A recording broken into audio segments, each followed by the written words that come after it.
Acima de tudo, essa concepção, ela cria condições para que as pessoas encontrem respostas para as suas próprias perguntas. Porque eu estou falando do mundo físico, mundo subjetivo, eu estou falando de emoções, de sentimentos, certo? O que as pessoas sentem, o que eu sinto, isso tudo não é só coisas concretas. É mais fácil a gente falar de cadeira, mesa, de ambiente, mas nós estamos falando aqui também de coisas subjetivas, certo? As minhas próprias perguntas.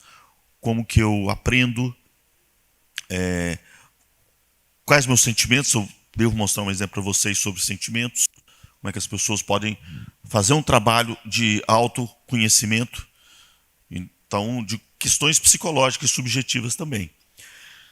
Então, essa é a ideia que está por detrás de tudo que eu vou apresentar daqui em diante.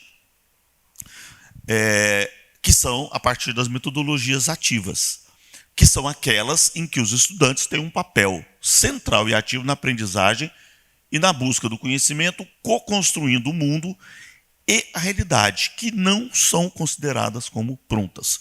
O mundo não está pronto. Nessa perspectiva, o mundo não foi criado por um Deus de forma estática. O mundo está em construção. A gente está construindo, a gente está provocando efeitos estufa, estão provocando um monte de coisa aqui que não foi dado. Nós somos sujeitos desse processo. Eu posso mudar a história, eu posso reconstruir o mundo nessa perspectiva. E aí entra o papel do professor. Nesse sentido, o professor ele assume um novo papel na educação, de mediador, guia, mentor. Para mim, o termo é secundário. Orientador do trabalho pedagógico, e não de detentor e transmissor do conhecimento.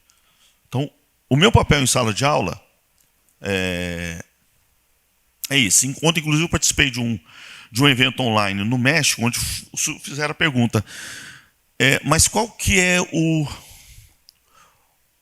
e o professor nesse processo? Como que fica o trabalho dele nesse processo? As pessoas assustam, e eu vou repetir isso mais algumas vezes hoje. O professor, o papel dele é aprender. Isso que muita gente não entende. Eu, trabalhando com metodologias ativas, com as coisas que eu vou mostrar aqui, eu vou aprender com os meus alunos. Muito mais eu vou aprender com eles do que eles comigo, porque eu vou ensinar pouco. Eu vou guiar eles para desenvolver os projetos que eles têm que desenvolver.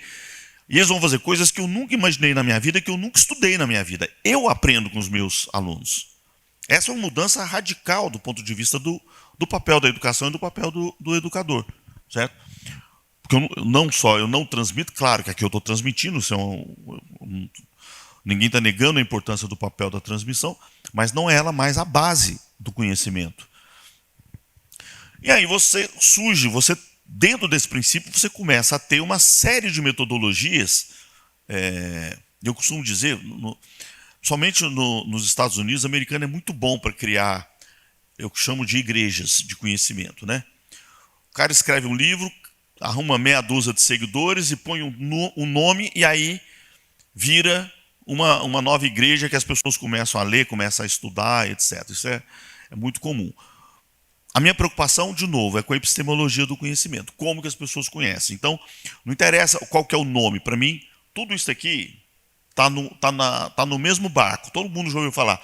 Aprendizagem baseada em problemas, aprendizagem baseada em projetos, design thinking, cultura maker, mapas conceituais, propostas de problematização, aprendizagem baseada em equipes, estudos de caso.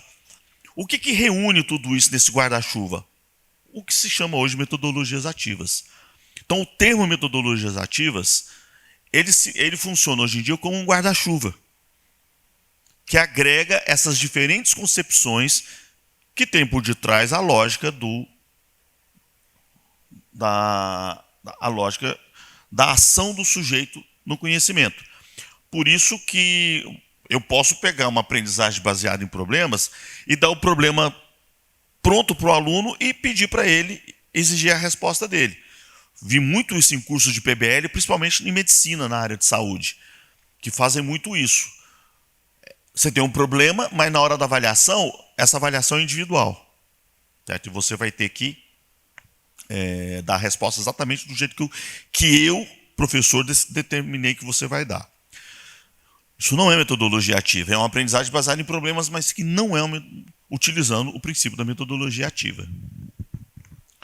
Bom, indo para frente, especificamente, os projetos, como eu vou mostrar aqui agora, que eu trabalho, eles são articulados em torno de 3 metodologias: o Design Thinking, a Cultura Maker e aprendizagem baseada em problemas e por projetos. Certo?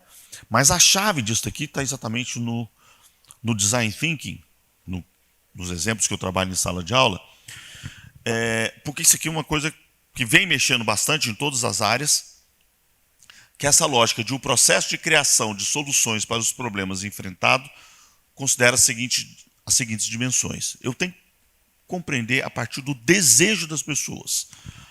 Eu costumo dar como exemplo esse objeto aqui, ó, que hoje todo mundo tem, certo? Que é o celular.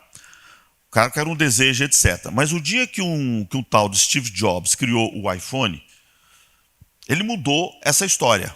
E ele não mudou essa história porque, fazendo isso que é o Design Thinking, nós estamos no Vale do Silício, certo? Califórnia. Ele não mudou isso daqui porque as pessoas falaram que elas queriam um iPhone. Ele captou o desejo das pessoas. O que faz um pesquisador nessa área é captar o desejo das pessoas. Para isso, eu pego os meus alunos, eu falo para eles: vocês não vão levar questionário. Porque a hora que você faz um questionário ou prepara uma entrevista, você já sabe o que você quer ouvir.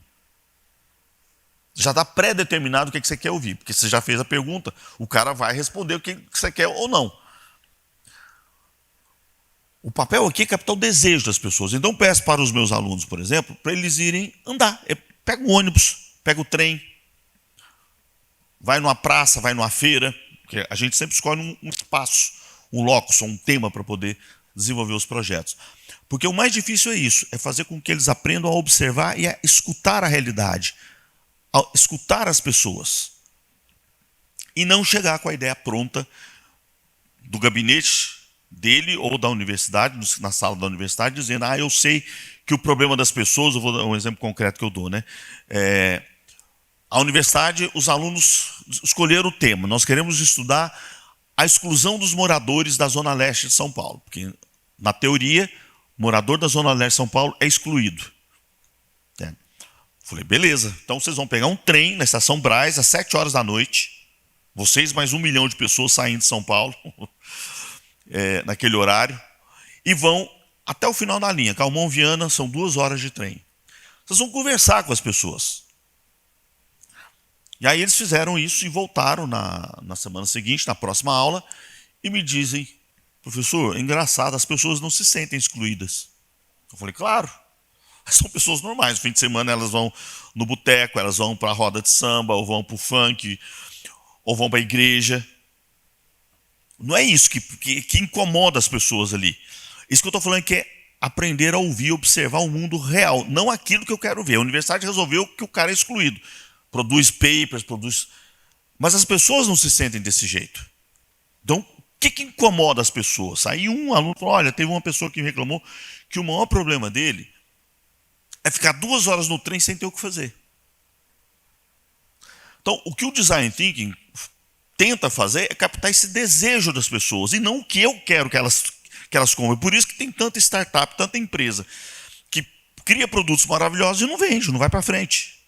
Porque não é o que as pessoas queriam. Ou quando fala de tecnologia, que eu não gosto desse conceito, não sei se alguém aqui está falando disso, de nativos e imigrantes. Isso para mim é conversa. Certo? Existe aquilo que tem o desejo das pessoas e aquilo que não tem, que as pessoas que é prático e é viável, ou que não. Então, a minha mãe, que tem 89 anos de idade, ela usa o WhatsApp. Não tem nada de imigrante ou nativo. Ela tem 89 anos de idade e usa o WhatsApp. Por quê? Porque ela quer conversar com todo mundo, é viável porque é grátis e é prático. Só você escreve ali, você conversa com a pessoa na hora. Aí todo mundo passa a ter o WhatsApp. É uma tecnologia que independe. Por quê? Porque ela é fácil de usar. A mesma coisa do celular. Isso pegou e todo mundo que tem celular. um smartphone, inclusive. Porque o cara conseguiu captar o desejo das pessoas. Essa é a alma de um projeto de design thinking.